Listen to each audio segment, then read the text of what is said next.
Hi, I'm Dr. Bertice Berry, and it's cold. I have to tell you a story. Well, I've shared this story before, but it is so appropriate to share again now.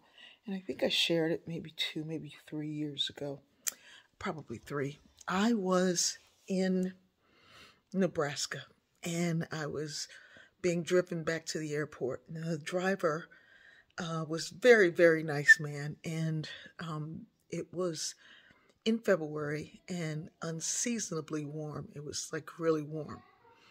And I said, "Oh my goodness, what great weather this is we're having." Now, I'm not one of those weather people, but it was so warm that I thought it was nice.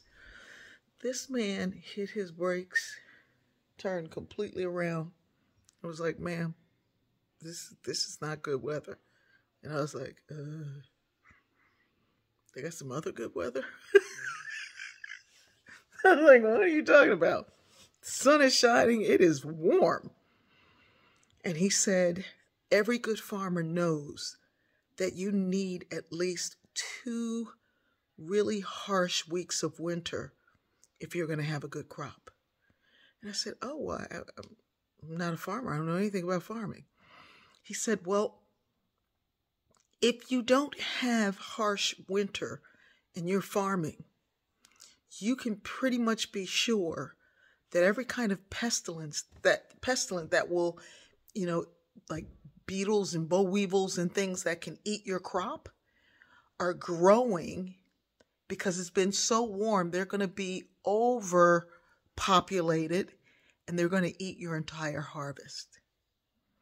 He says, "So you need 2 weeks of harsh winter to assure the fact that after working so hard for a good harvest, that you have one." Let me tell you something, Linda. I have never looked at a cold day the same way again. And it was about a couple of weeks ago, it was in the 80s. And this morning I woke up, it was 39 degrees. And that was a shock.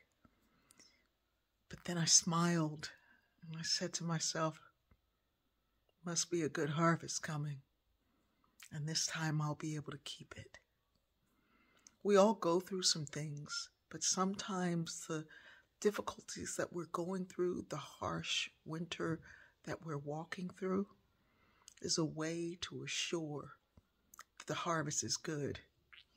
And the harvest is good because sometimes what you're going through will freeze off those pests who like to hang around when things are good, but never come around when it's time to work. We have a joke that I live on Henny Penny Lane. And if you want to be a part of the harvest, if you want to be a part of the reaping of the harvest, you need to be a part of the planting. So tomorrow is supposed to be really cold. Yay! I love you.